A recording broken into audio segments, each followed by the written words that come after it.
한 가난한 신혼 부부가 있었습니다. 보통의 경우라면 남편이 직장을 다니고 아내가 집에서 살림을 하겠지만 그들은 반대였습니다. 남편이 실직을 당해가지고 집안에 있고 아내는 집에서 가까운 조그마한 회사에 다니고 있습니다. 어느 날 아침에 쌀이 떨어져서 아내가 아침을 굶고 출근을 합니다. 남자가 집에서 집안 살림을 하는 거죠. 출근하는 아내에게 남편은 어떻게 해서든지 이웃집에 가서 변통을 해서 점심을 지어 놓을 터이니 그때까지만 참고 있다 점심때 들어오셔서 밥을 드시오, 이렇게 말했습니다. 점심시간에 아내가 돌아와서 보니까 남편은 보이지 않고 방 안에는 밥상이 놓여져 있는데 신문지로 덮여져 있습니다. 아내는 조용히 신문지를 걷습니다. 따뜻한 밥 한 그릇과 간장 한 종지가 있습니다.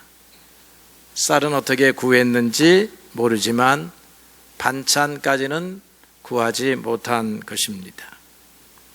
아내는 수저를 들고 밥을 먹으려다가 상위에 쓰여져 있는 남편이 쓴 쪽지를 보게 됩니다. 왕후의 밥, 거린의 찬, 이걸로 우선 시장길을 속여두시오. 낯익은 남편의 글씨를 보는 순간 아내의 눈에서 눈물이 핑 돕니다. 아내는 왕후가 된 것보다 더 큰 행복을 느꼈습니다. 만금을 주고도 살 수 없는 행복감이 아내의 마음에 밀려왔습니다. 어디서 들어보셨죠? 제가 쓴 얘기가 아니고 제가 경험한 얘기가 아니라 우리나라의 대표적인 수필가였던 김소운 선생께서 지금은 고인이 된 지 한참 됐습니다만은 쓴 아름다운 수필입니다. 가난한 날의 행복이라고 하는 제목으로 나왔는데, 가난하지만 사랑이 가난을 이길 수 있다라고 하는 교훈을 주는 것이요. 이 수필을 다시 한번 제가 읽어보면서 우리도 왕과 같은 사랑을 할 수가 있구나. 비록 내 처지가 실직한 남편이라 할지라도 아내에게 어떻게 대하느냐에 따라서 내가 왕의 사랑을 받았다, 내가 왕비와 같은 대접을 받았다, 그렇게 생각할 수 있다는 것입니다. 여러분, 남편은 아내를 사랑하고 아내는 남편을 이렇게 사랑하시면, 감동의 사랑을 하시면, 비록 우리는 촌부에 불과하지만 나는 오늘 왕이 되었다, 나는 오늘 왕비가 되었네 하는 행복감을 얻을 수 있으리라, 그렇게 믿습니다. 오늘 성경 아가서는 왕과 어떤 시골 소녀와의 사랑을 그리고 있습니다. 우리가 어려서 누구나 한 번쯤 읽어봄직한 신데렐라의 이야기가 오늘 여기에 그려져 있습니다. 왕과 시골 처녀의 사랑. 이 아가는 그래서 사랑의 노래인데 굉장히 특별한 사랑의 노래입니다. 인간의 사랑이면서도 하나님과 우리 인간과의 사랑을 함축하고 있는 그런 말씀입니다.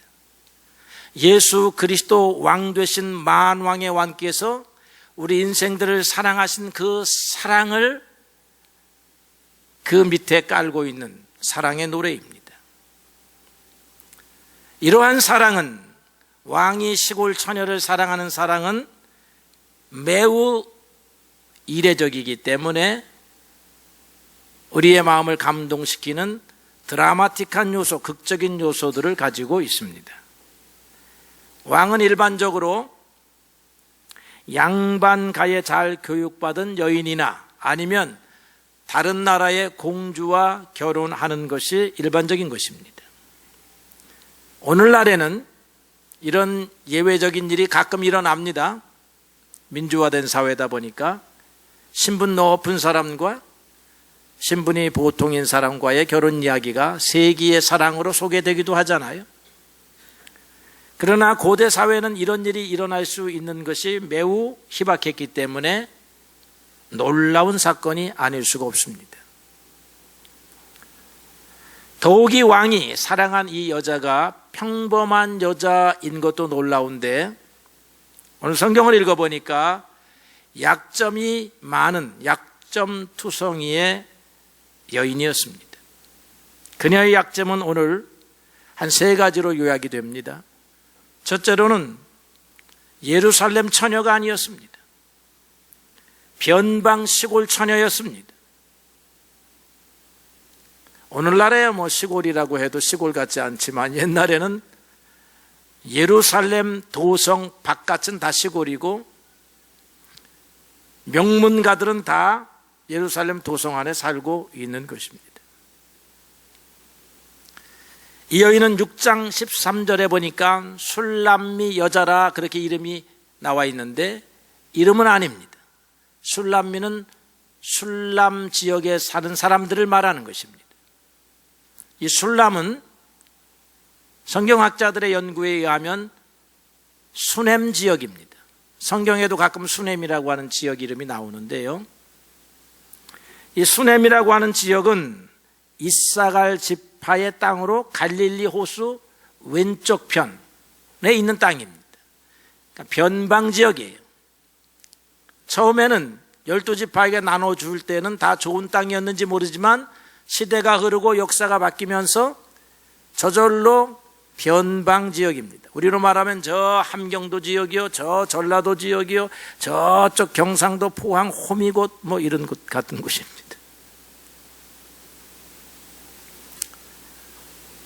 이런 변방에 사는 시골 처녀는 신랑감을 구하기가 어렵습니다. 일반 신랑도 구하기가 어려워요. 왕과의 사랑이란 꿈을 꿀 수 없는 거지요. 두 번째로는 얼굴색이 검었습니다.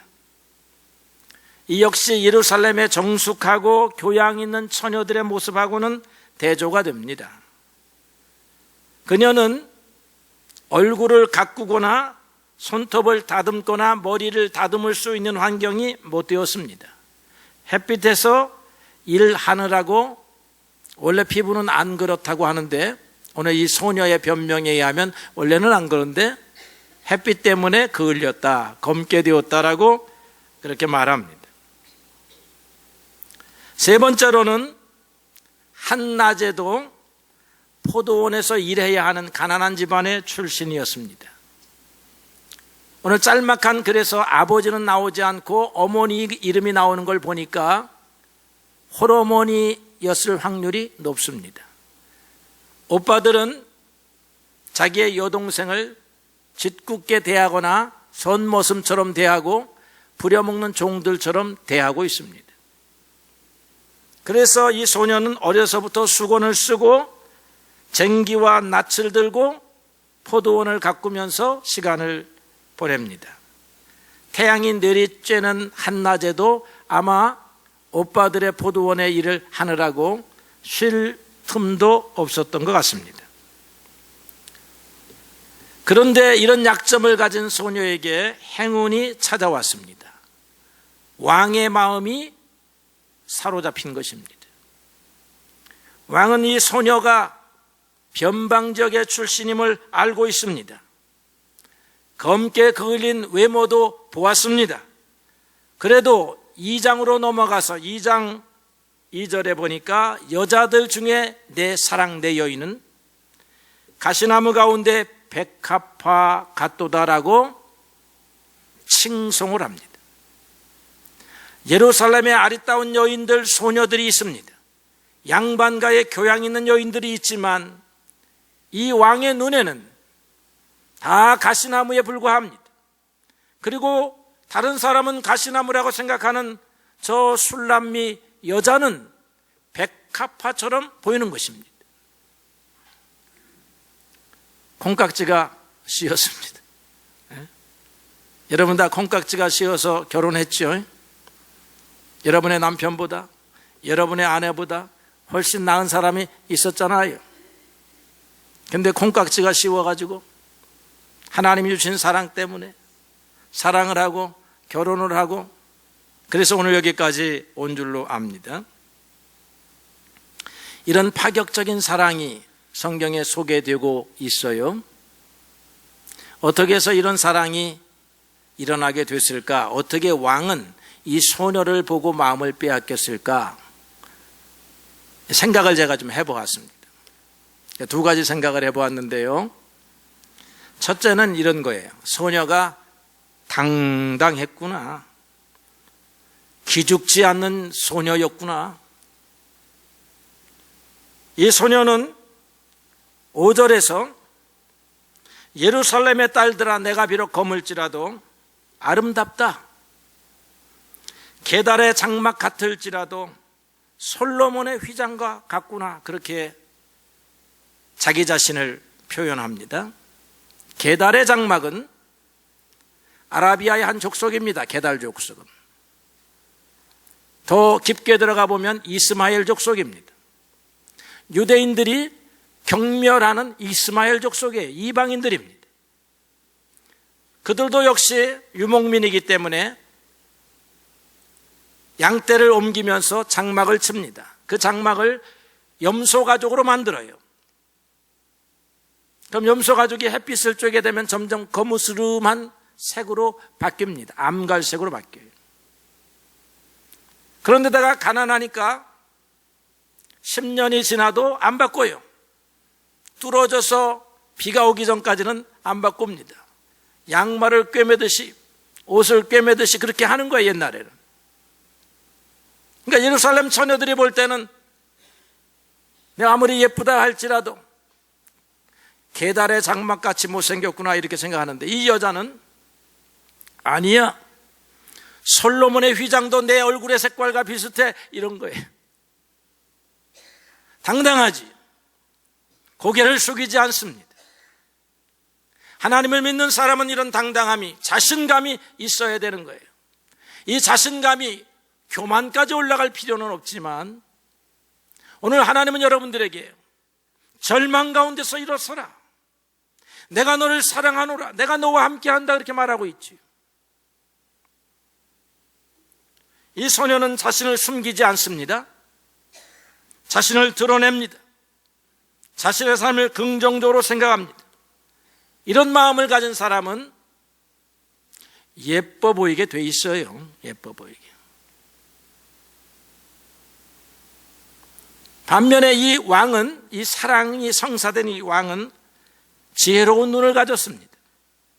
보통 사람들처럼 겉모습만 보는 눈이 아니라 속을 보는, 아름다움을 볼 줄 아는 눈을, 특별히 내면, 인간의 내면을 볼 줄 아는 눈을 가졌습니다.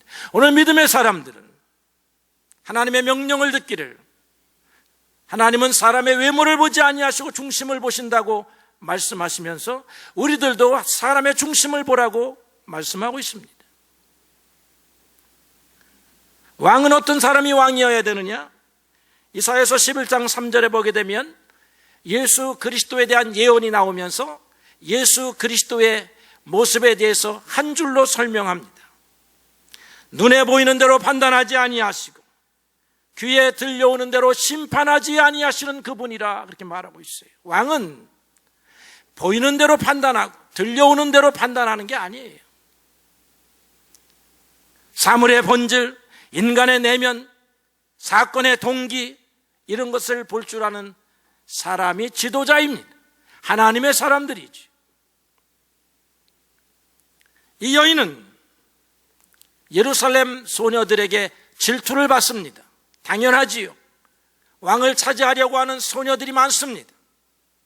그런데 이상하게 왕이 이상한 아가씨에게 빠져 있습니다. 그러니까 곳곳에서 소문이 들려옵니다. 그 술람미라고 하는 아가씨는, 소녀는 얼굴도 새카맣고 생긴 것도 촌스럽고 집안도 별 볼 일 없는데 어떻게 감히 중앙무대 왕의 무대에 와서 춤을 추며 왕의 눈에 들었다는 것이냐? 그 말들을 경쟁자들로부터 듣게 되고 백성들로부터 듣게 되고 대신들로부터 듣게 되고 왕은 듣습니다. 유언비어가 아닙니다. 유언비어라 할 수 없는 것이 사실 그대로입니다. 여러분 꾸미지 마세요. 사실 그대로 여러분이 드러나도 하나님이 우리와 만나게 할 사람이면 그 사람의 마음을 감동시켜서 우리의 중심을 보게 하시는 하나님이십니다. 그런 하나님을 우리는 믿고 살고 있습니다. 왕도 그런 소리를 듣고 직접 자신의 눈으로도 확인을 합니다. 그런데 놀랍게도 그의 가슴에는 사랑의 불이 꺼지지를 않습니다. 너무나 놀라운 신데렐라의 반전이 일어나는 거죠. 우리도 믿음의 사람들은 이런 꿈을 꾸어야 하는 것입니다. 그런데 이 사랑은 바로 예수 그리스도의 사랑이라, 이를 우리에게 가르쳐주고 있는 것입니다. 구약의 시대의 백성들은, 구약의 시대 이스라엘 백성들은요, 다른 나라에 비하면 보잘것없는 환경에 처해 있었던 백성들이었습니다. 다른 나라는 큰데, 다른 나라는 문화도 발전했는데, 다른 나라는 잘 사는데 우리 이스라엘은 무엇일까? 이렇게 항상 질문을 해요. 그때 하나님께서는 이스라엘 백성들을 향하여 내가 너희를 왕비와 같이 사랑했다, 그렇게 말씀해요. 에스겔서 16장 13절에 내가 너희를 존귀케 여겨 왕비와 같이 사랑했다. 비록 지금 볼품없는 다른 민족하고 비교해보면 볼품없을지라도, 슐람미 여인 같을지라도, 얼굴이 검은 여인 같을지라도 만왕의 왕 하나님이 너희들을 사랑하고 있다. 더군다나 호세아를 통해서는요, 너희가 그 하나님을 버리고 도망을 가 창기와 같이 되었다 할지라도 사랑한다, 사랑하고 있다라고 하는 사실을 호세아서를 통해서 보여줍니다. 어떠한 경우에도 사랑한다. 여인은 남편을 버리고 도망을 갑니다. 창기가 됩니다. 그래서 자신의 힘으로는 빠져나올 수 없는 사람이 돼요. 하나님은 호세아에게 가서 찾아와 다시 내 부인을 삼으라고 합니다. 호세아가 가서 보니까 남의 집 종이 됐습니다. 그래서 창기살이를 합니다. 그래서 그 주인에게 물었습니다. 물을 것입니다. 얼마를 주면 빼내올 수 있어? 율법에 기록한 대로, 종은 율법에 기록하기를 30세겔을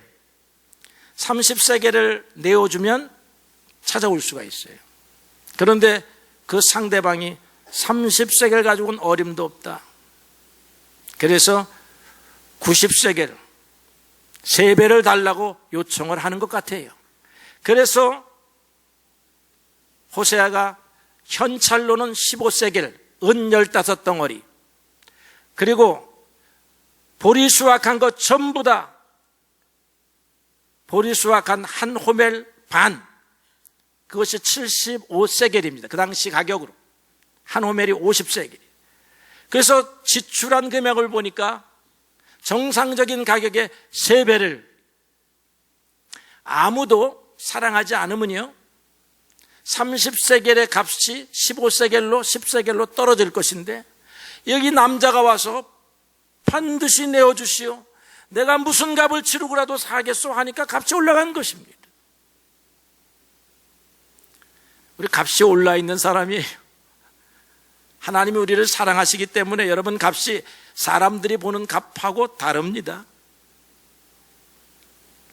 예수님은 하늘의 왕으로서 이 땅에 오셔서 가난하고 비천한 사람들과 먼저 만나십니다.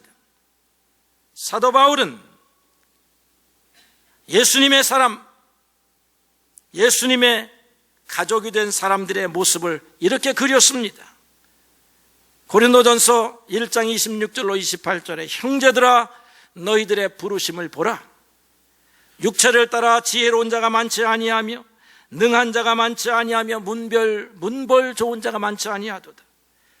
그러나 하나님께서는 세상에 미련한 것을 택해서 지혜로운 것들을 부끄럽게 하시며 약한 것들을 택하사 강한 것들을 부끄럽게 하시며 세상에 천한 것들과 멸시받는 것들과 없는 것들을 택하사 있는 것들을 폐하려 하시나니 너희들의 모습이 어리석은 자가 아니냐, 무능한 자가 아니냐, 배경이 없는 자가 아니냐, 약한 자가 아니냐, 돈 없는 자가 아니냐, 멸시받는 자가 아니냐, 천한 자가 아니냐, 그렇게 반문하고 있는 것입니다. 그런데 예수 그리스도의 은혜를 받은 백성이 되었다라고 얘기하고 있는 거예요. 우리는 하나님의 이와 같은 사랑을 받은 사람이 되었습니다. 만왕의 왕, 하늘의 왕으로부터 사랑을 받는데 예루살렘의 처녀처럼 왕에게 와서 술람미를 음해합니다. 못생겼습니다. 시커멓습니다. 아무것도 없습니다. 사탄이 오늘 우리의 주변에서 하나님을 향하여 우리를 음해합니다. 욥을 보십시오. 축복하니까 하나님을 섬기는 것이지 진짜의 본 마음은 그렇지 않습니다. 저 사람들을 보십시오. 어찌 하나님을 섬길 수 있다라고, 섬기고 있다라고 점수를 줄 수 있습니까? 하나님 보시기에 무슨 잘난 것이 있어서 하나님이 사랑을 하시겠다고 하시는 것입니까? 음해합니다. 그러나 하나님은 사랑에 빠지셨습니다. 여러분에게 빠지셨어요. 여러분이 가지고 있는 게 무엇일까? 슐람미 여인은 당당함, 굽히지 않는 마음, 이런 걸 가지고 있었다라고 하면 여러분은 예수님을 통하여 초청하시는 하나님의 손을 받아들인 사람이야. 이게 믿음입니다. 놀라운 거죠. 믿음이 없이는 그래서 하나님을 기쁘시게 못하는 것입니다. 오늘날 잘난 사람들은 믿지 아니합니다. 그러나 우리는 못났음에도 믿습니다. 그리고 하나님의 말씀을 순종합니다. 이것이 우리가 하나님의 사랑을 받는 이유입니다. 오늘 이 자리에 앉아 있는 것 굉장한 순종이에요. 굉장한 믿음입니다. 목회자가 여러분들을 좀 독려하기 위해서 여러분들의 믿음을 독려하려고 그렇게 신앙생활하면 안 돼요 라고 말할 수도 있지만 그거 믿지 마세요. 여러분 주일날 교회에 나와서 하나님 앞에 머리를 숙였다. 놀라운 믿음입니다. 놀라운 순종이에요. 계속해야 돼. 근데 이거 그래 이 사랑이 끊어지질 않는 거예요. 오늘 왕이 시골 촌 여자를 사랑했습니다. 하늘의 왕께서 우리와 같이 이름 없는 인생들을 사랑하셨어요. 우리도 이 사랑을 나누어야 합니다. 서두에 제가 부부간의 사랑을 소개한 것처럼 돈 없어도 사랑할 수 있습니다. 가난해도 사랑할 수 있죠. 마음으로, 진실한 마음으로. 여러분들은 하나님의 왕과 같은 제사장들이기 때문에 여러분이 다른 사람을 진심으로 사랑하면 다른 사람이 내가 왕의 사랑을 받았구나, 하나님 앞에 영광을 돌린단 말이에요. 여러분들은 왕의 사랑을 전달하는 그런 중개자들입니다. 왕의 사랑을 받은 것을 감사합시다. 그리고 우리도 왕과 같은, 왕비와 같은 사랑을 하면서 삽시다. 그것이 우리에게 전해준 복음입니다. 주님의 은혜와 축복이 여러분들과 함께 하기를 소원합니다.